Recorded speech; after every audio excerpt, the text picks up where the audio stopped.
While your seedlings are toughening up indoors, let's gently shift outside and get their future home ready. Because where you plant matters every bit as much as how you plant.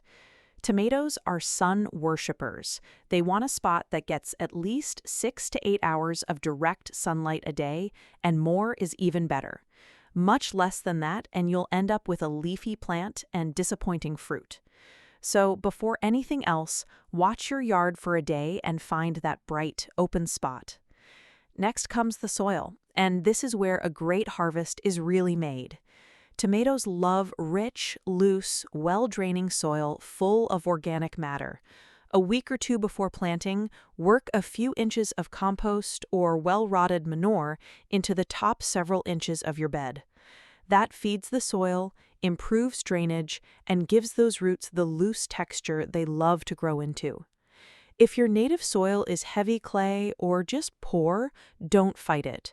A raised bed or a large container filled with good quality soil and compost solves the problem completely. And for containers, go big. A 5-gallon size is really the minimum for a single plant, because tomatoes are thirsty, and a small pot dries out far too fast. If you like to be precise, tomatoes prefer slightly acidic soil, somewhere around a pH of 6 to 6.5. A simple, inexpensive test kit will tell you where you stand.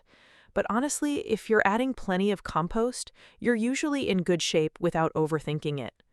Get this groundwork right, a sunny spot and rich, living soil, and you've stacked the deck in your favor before a single plant goes in.